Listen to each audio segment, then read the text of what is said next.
Sometimes football gives us rivalries that don't just define matches, they define eras.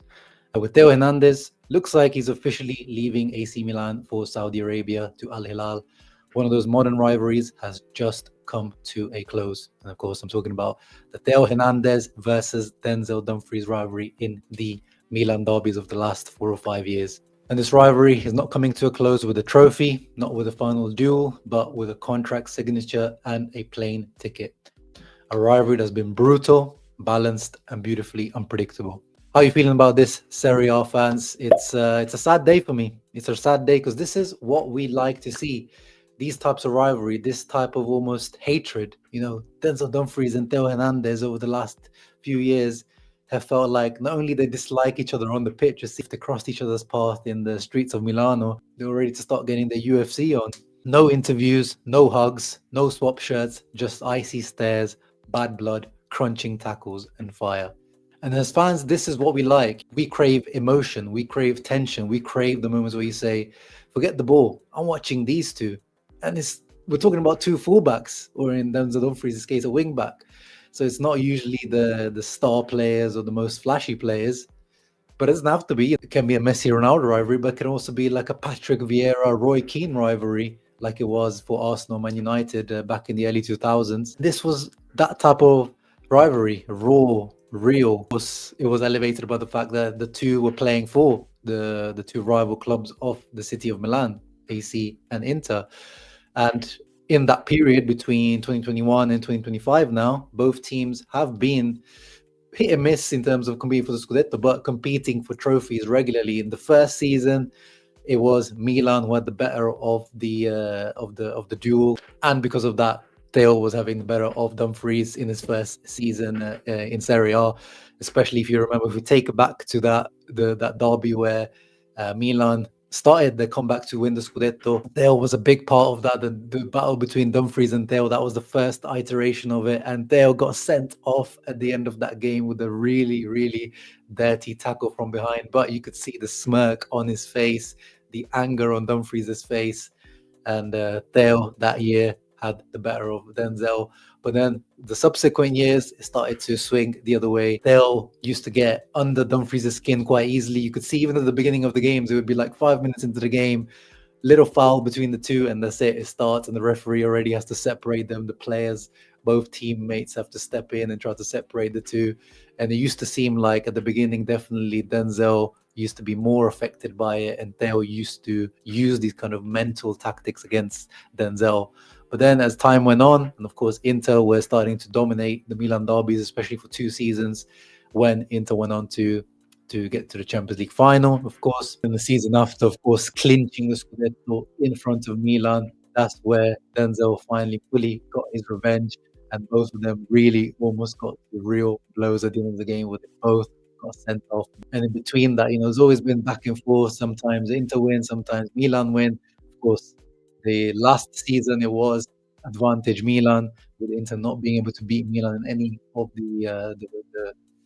any of the matches. It was that subplot of Denzel and Theo that made you tune into the Milan derby. Sometimes it wasn't always super exciting. For example, last season Milan weren't even competing for the Scudetto, whereas Inter were.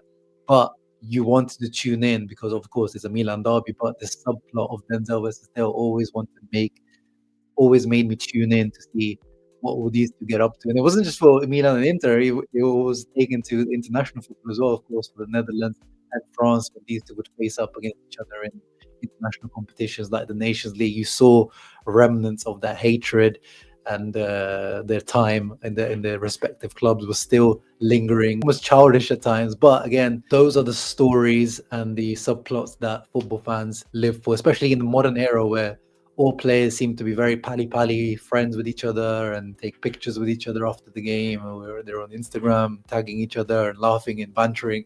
These two were a bit of a throwback in terms of, yeah, it's clear that I don't like you, you don't like me, we don't have to like each other.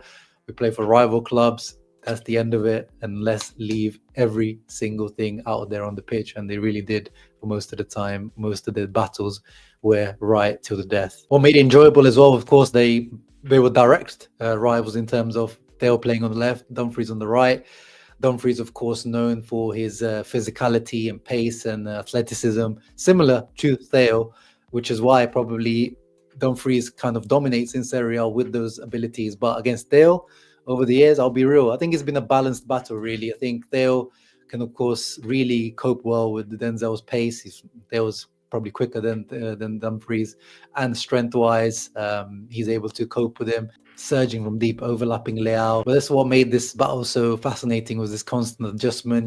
When Inter attack, when Milan defend, they were known for usually his defensive frailties and lack of concentration. But when it was the Denzel versus Theo derby, Theo was fully switched on, aware of Denzel's positioning, and always there to clean up and mop up. There was usually Dumfries dominates in the air as well against most Serie A fullbacks, but he wasn't able to do that against Theo. And now Theo goes off to Saudi Arabia, to Al Hilal, to Simone Inzaghi. So Simone Inzaghi is now going to have Joao Cancelo and Theo Hernandez, two that at some point in the last 5-6 years you could have said are the best fullbacks in their position in the world, and two fullbacks or wing backs that I would have loved to see at Inter myself under Inzaghi. So it's kind of painful that Inzaghi is going to have these two, but not at Inter, not even in Serie A in Saudi. And of course, there's kind of another sign, only Milan selling him for 25 million euros, according to the reports, to Saudi Arabia. It's kind of the arc that's going on at the moment, the rise of Saudi Arabian football and the downfall of Italian football, that we're not able to keep our best players. Theo Hernandez, yes, definitely had an off year last year. Milan fans will tell you that. Very inconsistent year, only a few real highlight performances from Theo last year. It seems like his relationship with the Milan directors now and ownership is at an all-time low after Paolo Maldini left a couple of years back. But it's still quite disappointing to see him leave just for 25 million euros, and one of the finest players in this position leaving. There was also, outside of the Dumfries versus Theo subplot, there was also kind of, between the fans, of course, the Di Marco versus Theo debate, who's the better left back, left wing back. So that's also gone. So it's also sad, always sad. Of course, it's good for Inter in terms of seeing the best Milan players leave, but it's sad for Serie A and Italian football to see the best players leave. And there's, of course, at the moment, there's no certainty that Denzel Dumfries himself is going to be staying at Inter. There's rumors of Barcelona, Man City. There's 25 million, 30 million release clause in Denzel's contract. Is he even staying in Serie A at Inter? But today's video was focused on Theo Hernández leaving to Al Hilal. You guys let me know your thoughts down below. What did you make of the Theo Hernández versus Denzel Dumfries rivalry over the years? Who had the better, I think, overall? As I said, I think it was balanced. Are you going to miss it? I definitely am. I hope Milan at least replace him with someone that's going to provide a bit of spice for Denzel, if he stays, of course, and continues at least some form of bring some heat into the Milan derby, because we don't want a boring derby, guys. Come on. As much as we want to see, as Interisti, maybe see Milan weaken, we definitely don't want to see a flat, boring, banter era type of derby. We want to see spice. We want to see fire. We want to see fireworks, which is definitely what Denzel and Theo added over the years. So thank you to those two for doing that over the years, for adding this all-time great rivalry. Honestly, it's been 4 or 5 years that this rivalry has been going on. Even in the peak years of Inter and Milan, there wasn't this type of rivalry. Of course, there was much better players than these two competing and being rivals, but this type of 1v1 hatred between two players, we haven't really seen that on such a consistent level for many, many years. I enjoyed it whilst they were there. End of an era. Let's see what the future holds for Milan and Inter and the Milan derbies. You let me know in the comments down below your thoughts. Leave a thumbs up, subscribe to the channel. Ciao ragazzi, forza Serie A.